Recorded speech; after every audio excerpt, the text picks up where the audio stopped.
प्रिय विद्यार्थियों, आज की वीडियो में रीतकालीन प्रमुख कवि बिहारी जी के काव्य वैशिष्ट्य का मूल्यांकन करेंगे।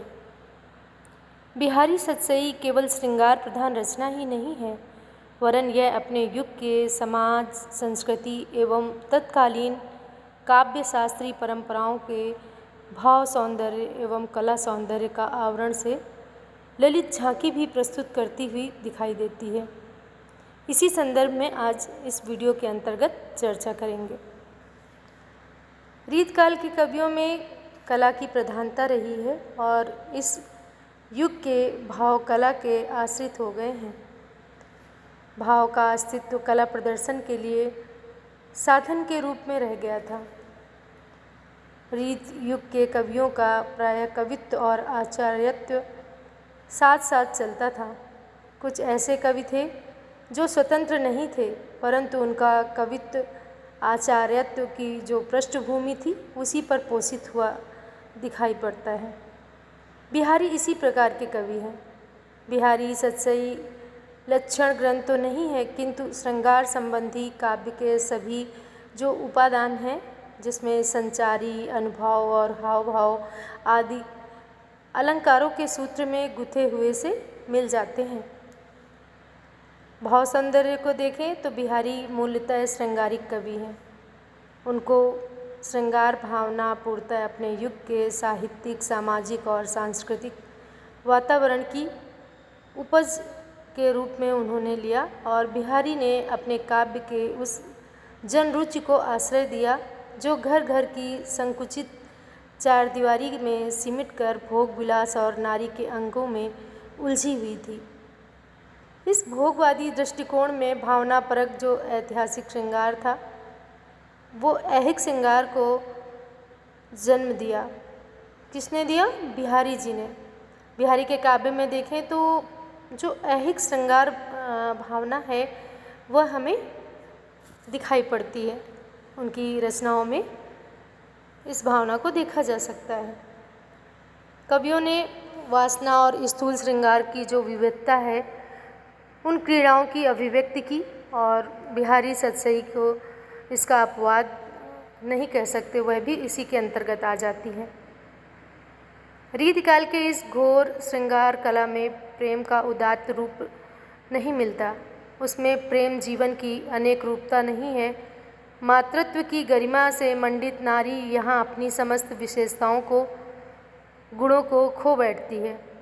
बिहारी की नायिका अपने पुत्र का मुख वात्सल्य भाव से प्रेरित होकर नहीं चूमती, अपितु इसलिए चूमती है कि प्रीतम ने अभी उसका चुंबन लिया है। एक उदाहरण देख सकते हैं। बिहस बुलाए बिलोक उत प्रौढ़ लिया रस चूम, पुलक पसीजति पूत को पिय चूम्यो मुख चूम।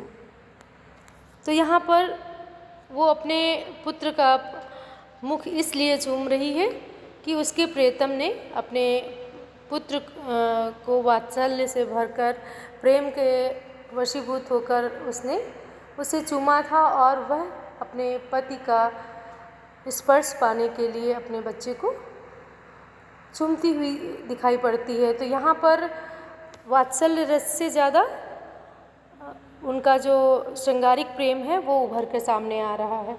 रीतकाल के कवियों में यह एक दृश्य ज़्यादातर उनकी रचनाओं में देखने को मिल जाता है।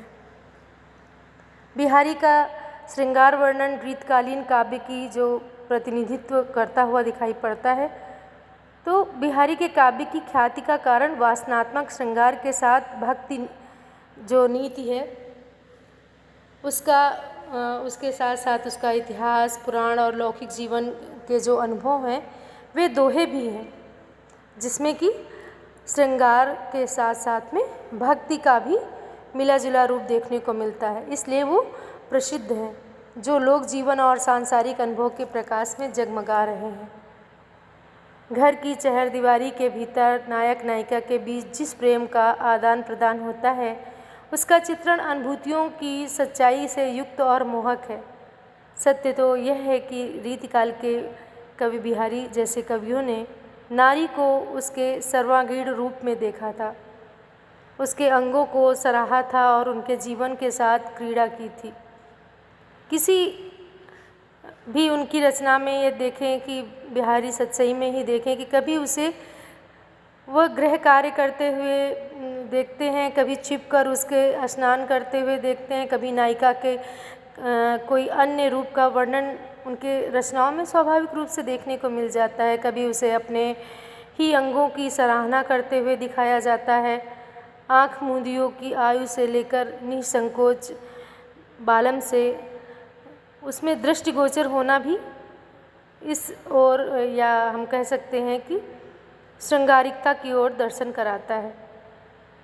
बिहारी जी के जो नायक नायिकाओं का मिलन है, उनका हास्य और प्रासंगिक रूप है, उनका विनोद है, नाना प्रकार की जो क्रीड़ाएं हैं, हाव भाव हैं, अभिसार रति आदि जो संयोग श्रृंगार के विविध प्रसंग हैं, उसे लेकर वो बहुत चुभते हुए दोहे उन्होंने लिखे हैं। नायक नायिकाओं की मुद्राएं, चेष्टाएं, हाव भाव, व्यंजना आदि सरस और व्यंजनापूर्ण दिखाई पड़ती है। वे एक ही दोहे में अगणित भावों को लड़ी पिरो देते हैं और अगणित चेष्टाओं और क्रियाओं का उद्घाटन कर देते हैं। दोहे में अभिलाषा कहीं दिखाई पड़ती है तो कहीं गर्व, हर्ष, अमर्ष, ये चीज़ें अनुभव होती हैं। एक उदाहरण हम देख सकते हैं बिहारी जी का, जो उन्होंने प्रस्तुत दोहे में लिखा है। कहत नटत रिझत खिजत, मिलत खिजत लखयात, भरे भौन में करत है नैनन ही शोबात। संयोग वर्णन की विविध जो क्रीड़ाएं हैं, आँख मिचौली है, जल क्रीड़ा है, वो सब चीज़ें इस उनकी रचना में देखने को मिलता है। किस तरह से जब भवन भरा हुआ है तब भी नायक और नायिका आपस में आँखों में बातें कर रहे हैं, उसका बहुत सुंदर वर्णन इस दोहे के माध्यम से उन्होंने किया है। एक अन्य उदाहरण हम देखें उनके लिखे हुए दोहे के। मुख उधार प्यो लख रहत, रहो न गौ ऋषु गहसैन, फरके होंठ उठे पुलक, गए उधर जुर्नैन। भावों का वर्णन बिहारी सतसई के चरमोत्कर्ष पर उसको पहुंचा देता है, क्योंकि उनकी रचना में हाव भाव का वर्णन बहुत ही सुंदर रूप से हुआ है। यदि हम उनके सौंदर्य के जो रचना है उसके सौंदर्य वर्णन को देखें तो उसमें प्रेम के विविध क्रीड़ाओं के चित्रण से अधिक बिहारी ने विभाव पक्ष का जो रूप दर्शन है उसे विशेष रूप से किया है। समस्त रीतकालीन काव्य जो रूप रस चित्रण काव्य हैं उसमें बिहारी जैसे जो रसिक कवि हैं वो इस दृष्टि में सबसे आगे हैं। उनके प्यासे नयन सौंदर्य को पान करते हुए अघाते नहीं हैं। त्यों त्यों प्यासे हु रहत, ज्यों ज्यों पियत अघाय, सगुन सलोने रूप की नहीं चख तृषा बुझाए। जो तृषा है, जो प्यास है, वो जितना भी रूप दर्शन कर ले वो आँखों की प्यास तो बुझती ही नहीं है। तो इस तरह से उनकी रचनाओं में, उनके दोहों में वो श्रृंगार का जो सौंदर्य है वो छलका पड़ता है। वियोग वर्णन को देखें हम, यदि बिहारी के काव्य में कि जो वियोग वर्णन का चित्रण हुआ है तो उन्होंने स्वाभाविक रूप से नहीं बल्कि उसका विशेष रूप से वर्णन किया है। उनका वियोग वर्णन जो है चमत्कार प्रदर्शन का साधन मात्र बनकर रह गया है। उसमें उन्होंने अपनी कलात्मक जो अभिरुचि है उसका सुंदर परिचय देने का प्रयास किया है, परंतु भाव सौंदर्य से देखें तो उसे वो अछूता ही रखा गया है। और अछूता रखने के पीछे उनका यदि हम देखें कि हृदय की अनुभूति कम और ऊहात्मक जो खिलवाड़ है वो अधिक दिखाई पड़ता है। यही कारण है कि उसमें विरह की अनुभूतियों का यथार्थ रूप से प्रदर्शन नहीं हो पाता। उसको वियोगिनी की दशा को देखकर हृदय द्रवित नहीं होता। नायिका जो विरह के ताप से ऐसी जल रही है कि सखियाँ शिशिर की रात्रि में भी गीले वस्त्र लपेटकर उसके पास उसे सहारा दे रही हैं, उसको साहस बढ़ा रही हैं, फिर भी उसकी जो तपन है वो नष्ट नहीं होती। उनकी रचनाओं में जो विरह की पराकाष्ठा है वो चित्रित हुई है। एक दोहा हम उदाहरण के लिए देख सकते हैं। आड़े दे आले वसंत जाड़े हो की रात, साहस करे स्नेह बस सखी सहज जिगजात।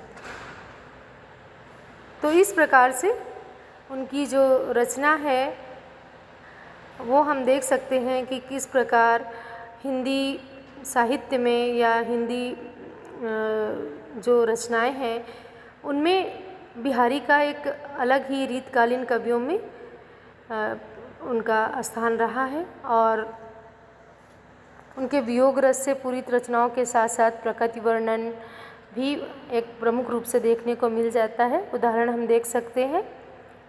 छवि रसाल सौरभ सने मधुर माधवी गंध, ठौर ठौर चूमत चपट भौर झौर मधुअंत।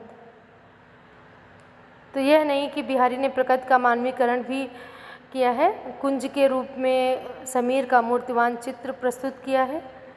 तो इस प्रकार से बिहारी के काव्य में जो श्रृंगारिकता है, जो उनका अलौकिक रूप है वो हम देख सकते हैं उनकी रचनाओं में कि किस प्रकार से उनकी रचना को जो विशिष्ट स्थान प्राप्त है, या हम कह सकते हैं कि बिहारी के काव्य वैशिष्ट का हम मूल्यांकन कर सकते हैं। धन्यवाद।